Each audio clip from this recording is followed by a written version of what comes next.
दर्शकवृन्द नमस्कार। न्यूज 24 टेलिभिजनले प्रादेशिक रूपमा सञ्चालन गर्दै आइरहेको प्रदेश बहस कार्यक्रममा यहाँलाई स्वागत छ। म मुस्कान श्रेष्ठ। हामीले यस कार्यक्रम मार्फत प्रदेशको विकास र समृद्धिको मात्र नभई यस प्रदेशभित्र रहेका आर्थिक, सामाजिक, राजनीतिक, धार्मिक तथा सांस्कृतिक यी सबै खाले गतिविधिहरूलाई यस कार्यक्रम मार्फत उजागर गर्नेछौँ। चर्चित भन्दा पनि विविध कारणले चर्चामा आउन नसकेका त्यस्ता सम्भावनाहरूलाई खोज्दै यस कार्यक्रम मार्फत राज्यको आँखासम्म पुर्याउनु हाम्रो उद्देश्य हो। आउनुहोस् कार्यक्रमको सुरुवात गरौँ। पर्सा जिल्ला स्थित पर्सागढी नगरपालिकामा जन्मेका एक वीर योद्धा रञ्जित चौधरीको नेतृत्वमा नेपाली फौजले तत्कालीन अंग्रेजी सेनालाई धपाउन सफल भएका थिए। यस्ता महत्त्वपूर्ण इतिहास बोकेको यो पर्सागढी ऐतिहासिक क्षेत्र यति बेला ओझेलमा परेको छ र राज्यले पनि रञ्जित चौधरीको इतिहासलाई व्यवस्था गरेको छ। हो, यसै विषयलाई लिएर सहकर्मी हरिशंकर शर्माको सहयोगमा तयार पारिएको यो विशेष रिपोर्ट।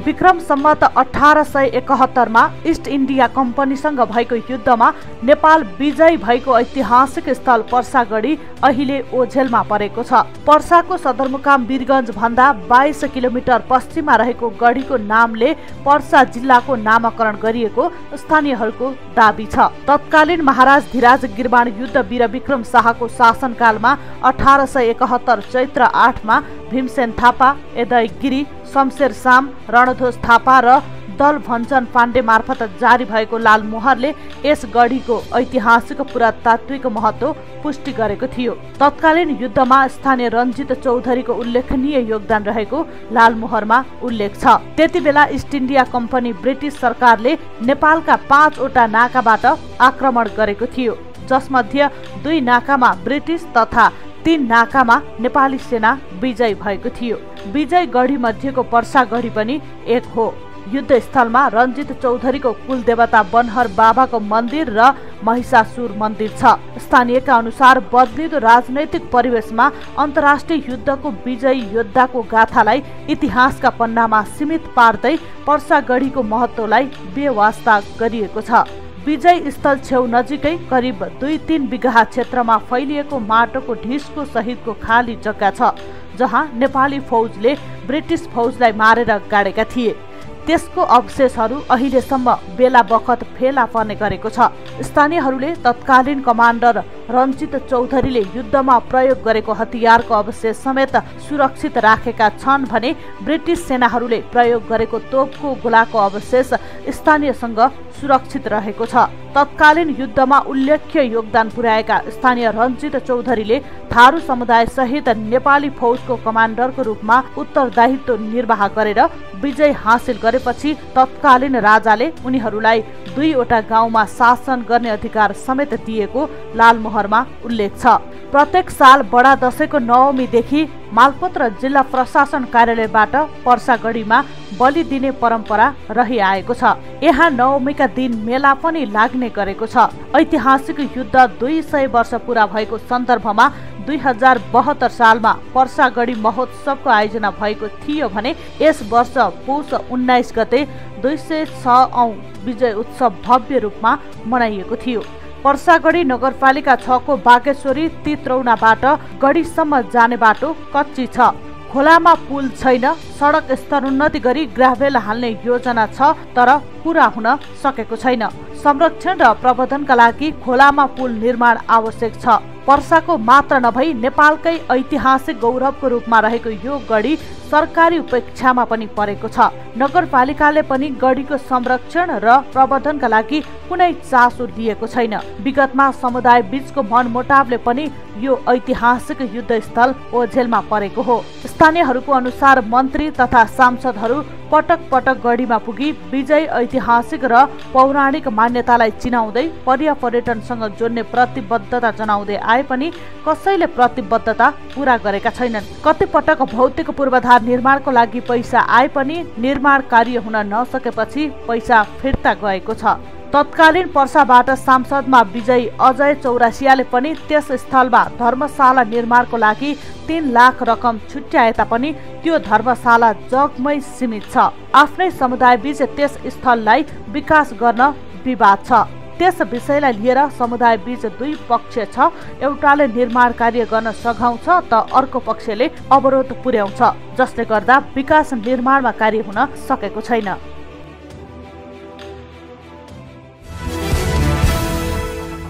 दर्शकवृन्द, आजको प्रदेश बहसको श्रृङ्खलामा हामीले यस्ता वीर योद्धाको बारेमा चर्चा गर्नेछौँ जसको नेतृत्वको नेपाली फौजले भारत कब्जा गरी नेपालमा आक्रमण गरेका तत्कालीन ब्रिटिस सेनालाई थपाउन सफल भएका थिए। उनको त्यो योगदानलाई देशले बिर्से पनि पर्सावासीले बिर्सिन सकेका छैनन्। र आज हामी उनै वीर रणजित चौधरीको 6औं पुस्ताका एक सदस्य ब्रिजमोहन चौधरीसँग कुराकानी गर्नेछौँ। ब्रिजमोहनजी, यहाँलाई कार्यक्रममा स्वागत छ। धन्यवाद। रणजित चौधरी, उहाँको यो योगदानको कारणले आज हामी यो भूमिलाई हाम्रो भूमि, नेपालको भूमि भन्न सकेका छौँ। उहाँले यो इतिहास रच्न सफल कसरी हुनुभयो, यहीँबाट कुराकानी सुरुवात गरौँ न। म आफै पनि 6औं पुस्तामा भएको कारणले प्रत्यक्षदर्शी त हुँदै होइन, तर ज्ञान कहाँबाट आर्जित हुन्छ? इतिहासबाट अध्ययन हुन्छ। यहाँ नेपालका इतिहासकारहरूको इतिहास लेखेका किताबहरू अध्ययन गर्दा दुर्भाग्यवश अहिलेसम्म रणजित चौधरी पर्सागढीको सम्बन्धमा मैले कहीँ पनि भेटाइनँ। बडा दुःख लाग्दो कुरो। संयोगवश भनौँ या सडनली भन्दा पनि हुन्छ। अहिले भर्खर हो, 6-7 महिना पहिला हाम्रो एकजना डक्टरेट गर्नुभएको retire general, brigadier general Prem Singh बस्नेतले एउटा किताब निकाल्नु भएको छ, लेख्नु भएको छ, नेपालका वीर सिपाहीहरू। त्यसमा बल्ल बल्ल मैले एक पन्ना जति रणजित चौधरीको सम्बन्धमा, पर्सागढीमा भएको लडाईँको सम्बन्धमा, छोटो भए पनि उहाँले लेख्नु भएको छ। र म उहाँलाई धेरैपल्ट मैले फोनले पनि धन्यवाद दिएको छु कि कमसेकम ढिलै भए पनि सुरुवात त भयो। अब विगतका लडाईँको कुरा गर्ने हो भने पर्सागढीमा लडाईँ पर्दा अङ्ग्रेजलाई यहाँबाट धपाइएको हो भन्ने कुरा हाम्रो गिरवानी युद्धवीर तत्कालीन महाराजाधिराज गिरवानी युद्धवीर विक्रम शाहजुलको पालामा जारी गरिएको लालमोहरका 3-4वटा लालमोहरहरूले प्रमाणित त गर्छ नै। र मलाई लाग्छ त्यो प्रमाण हामीसँग नभएको भए यो पर्सागढीको इतिहास कोलास भएर जान्छ होला। त्यतिखेर त्यो लालमोहरलाई आधार मानेर अहिले हामी 6औं पुस्ताका उहाँका हैन लडाई कसरी जित्नु यो विषयमा याद था। म आउँदैछु। उहाँका सन्तानहरू अहिले हामी सक्रिय भएर यसलाई कसरी हाइलाइट गर्ने, कसरी मान्यता दिन लगाउने, संरक्षण कसरी गर्ने, सम्वर्धन कसरी गर्ने, त्यतातिर हामी लागिरहेको छौँ। अब रह्यो लडाईँको कुरा। लडाईँ त्यो लालमोहरको कपी यहाँहरूलाई दिन्छु म, लिनु होला। त्यसमा प्रष्टै उल्लेख गरेको छ कि पर्सागढीको लडाईँ पर्दा तिमीले हाम्रो लागि राम्रो काम गरेको हुनाले यो वीरता दिएको छ भनेर लालपुर्जाले उल्लेख गरेको रहेछ। अब त्यसमा त प्रमाणको त आवश्यकै भएन।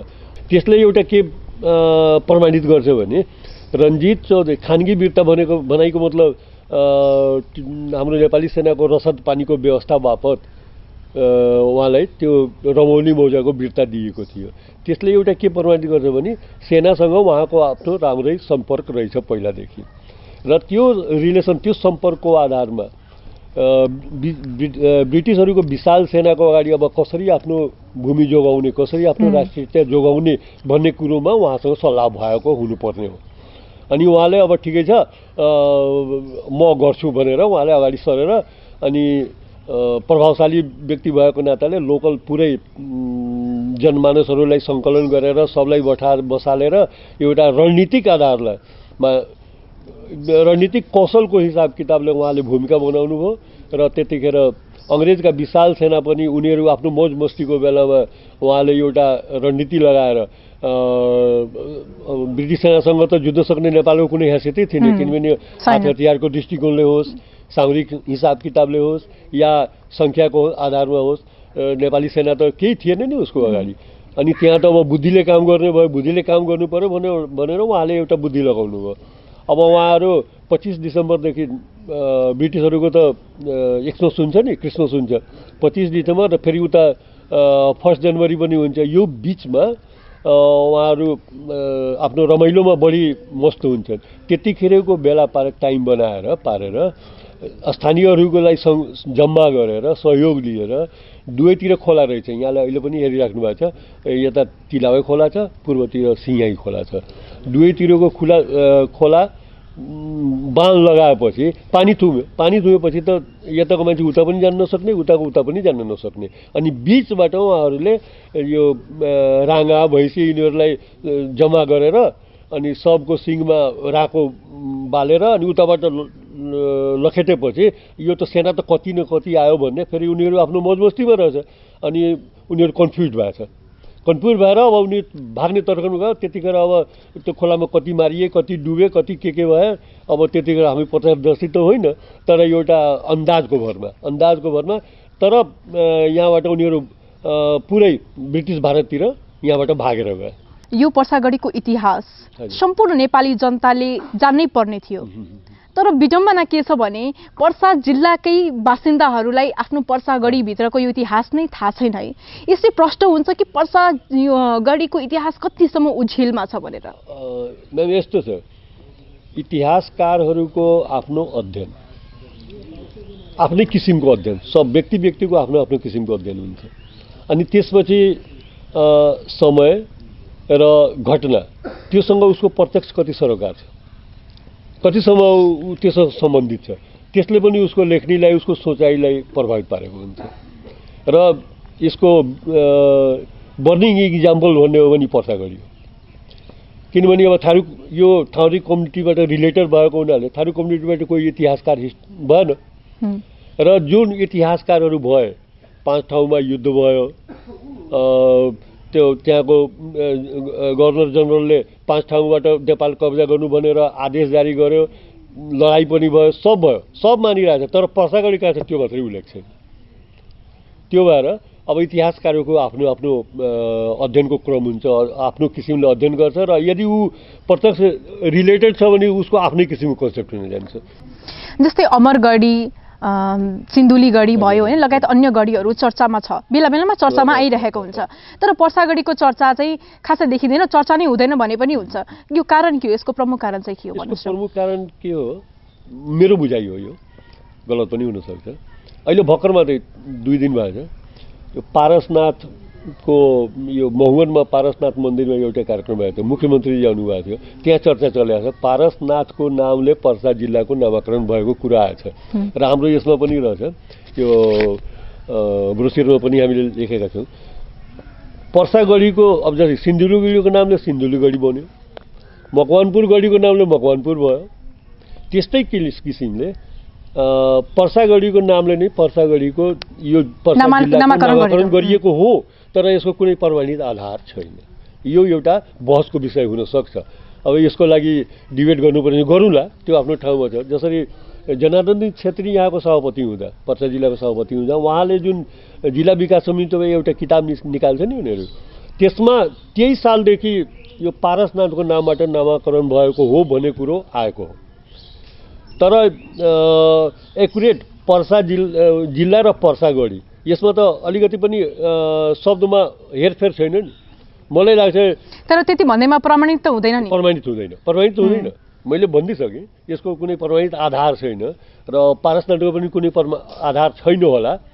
यदि त्यस्तो छ भने डिबेट गर्न सकिन्छ। जस्तो यो पर्सागढी त्यति चर्चामा आउन नसकेको कारण, जस्तो हामीले अब कुनै पनि गढी या भने ऐतिहासिक क्षेत्रको कुरा गर्नु पर्दाखेरि, कल्पना गर्दाखेरि किल्लाहरू होला या भने कुनै पुरातात्विक अवशेषहरू होला भनेर कल्पना गर्छौँ, तर पर्सा जिल्लामा त्यस्तो केही पनि छैन। यो त त्यो कारणले पनि पर्सा गढी यो क्षेत्र ऐतिहासिक क्षेत्र अलि कम चर्चामा आएको हो भनेर भन्न सक्छ। तर यो के यसको अर्कै किसिमको एउटा शब्द रहेछ, के फोर्ट भन्छ त्यसलाई।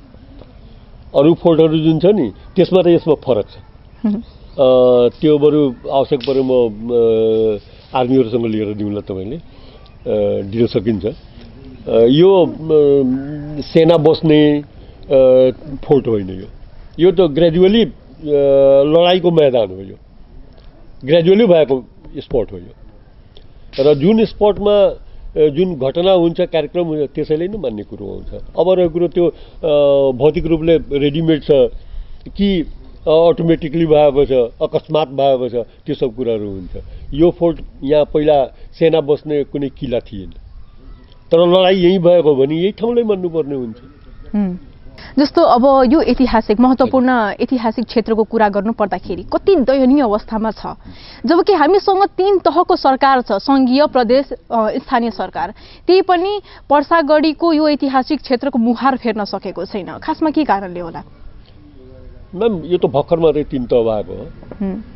त्यो 3 वर्ष त भइसक्यो नि। यहाँ मलाई लाग्छ यहाँ पोलिटिकली नेपालमा 1-2 अवधिको कुनै हिसाब किताबै हुँदैन, किनभने 1-2 अवधि त अध्ययनै गर्दा प्रतिनिधिहरूले नै म कहाँ छु, मेरो कहाँसम्म पावर छ, मैले के, मेरो नैतिक जिम्मेवारी के छ, त्यो सिक्नलाई नै 1-2 अवधि लाग्छ होला। त्यस्तो मैले ब्रिलियन्ट फिगर त मैले भेटाएको छैन अहिलेसम्म।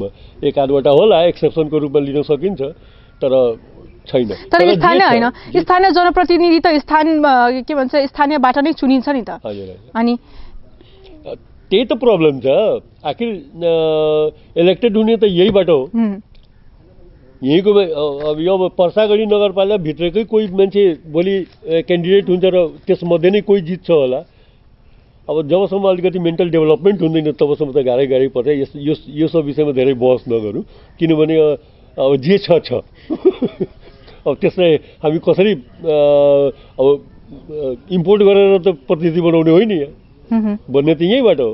हामी जे छौँ यो भनिरहँदा यही पर्सागढी क्षेत्रबाट पनि कतिपय नेताहरू जन्मे, ती नेताहरू केन्द्रीय मन्त्री पनि बने, तर पर्सागढीको इतिहासको संरक्षणको आवाज उठाएनन्। किन? यो उहाँहरूलाई यो विषयमा जानकारी नै छैन कि या भने यो पर्सागढी यो ऐतिहासिक क्षेत्र उहाँहरूको चिन्ता र चासोको विषय नै भएन? सबभन्दा के छ भने अध्ययन भयो भने ज्ञान हुँदैन, र ज्ञान छैन भने कहीँ पनि तर्क गर्न सकिँदैन, कसैसँग बहस गर्न सकिँदैन।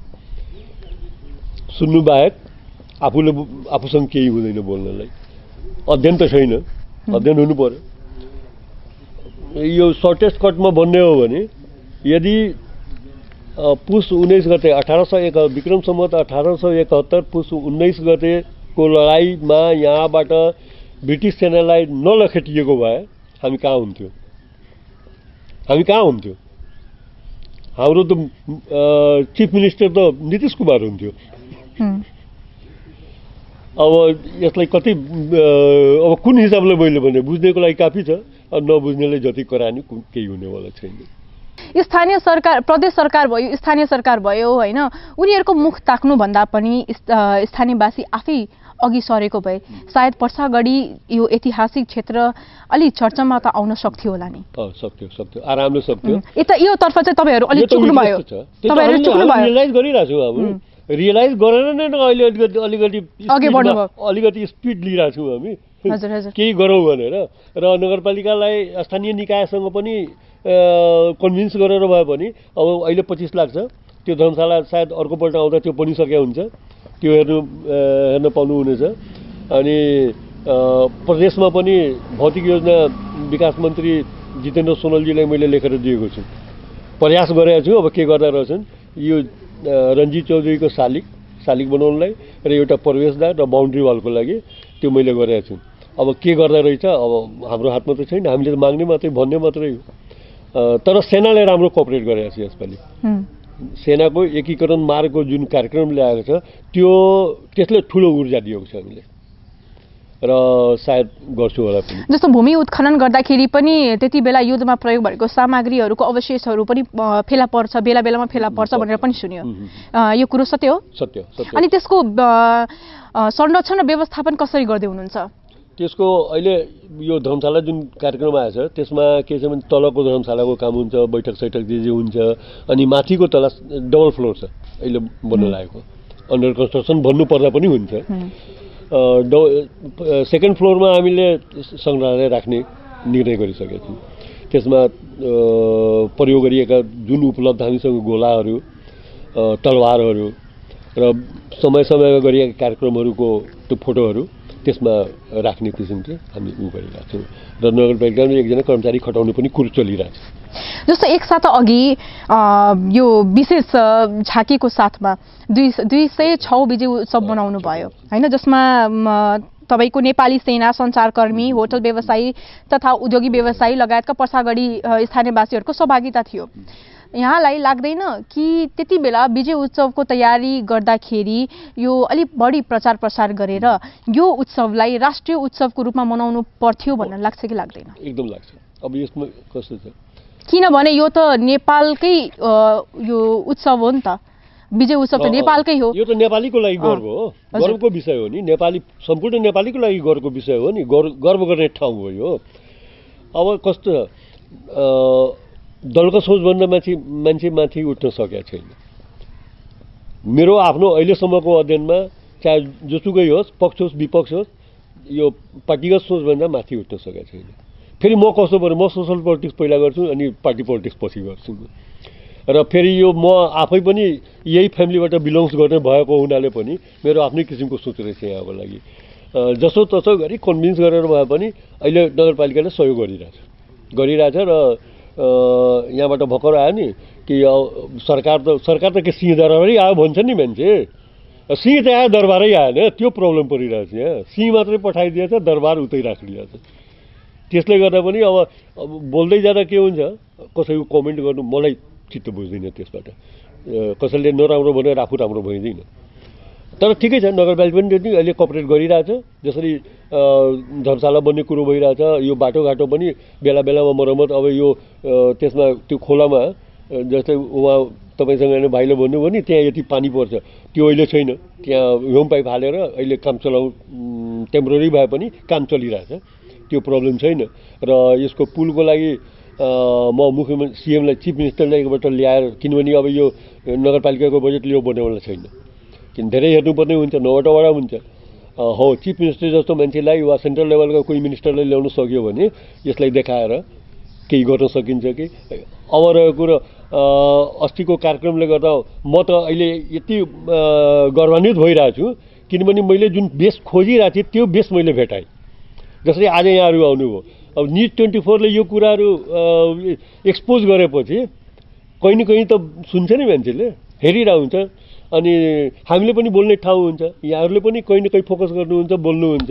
त्यसले गर्दा निकट भविष्यमा मलाई लाग्छ यो पर्सागढीको लागि त्यो 19 गतेको कारण त यसको लागि नयाँ युग जस्तो सुरु भयो। परेपछि आउने केही दिनमा, आउने केही वर्षमा पर्सागढीको मुहार फेरिनेछ भनेर यहाँ विश्वस्त हुनुहुन्छ? म धेरै वर्ष होइन कि, मलाई लाग्छ यहाँहरूले अर्को कार्यक्रम ल्याउनु हो भने केही न केही यहाँ नयाँ पक्का हेर्नुहुन्छ।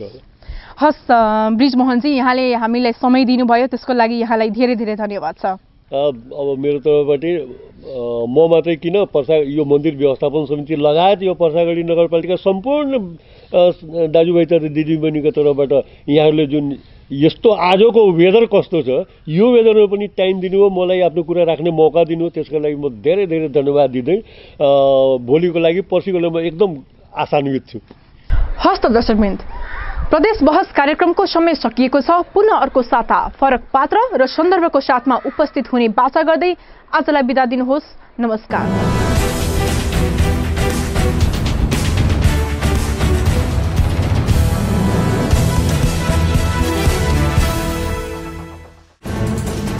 कोरोनाले सृजना गरेको संकटमा पल पलका न्यूज अपडेट र हर क्षेत्रको कभरेजका लागि न्यूज 24 नेपाल युट्युब च्यानललाई सब्स्क्राइब गर्नुहोला।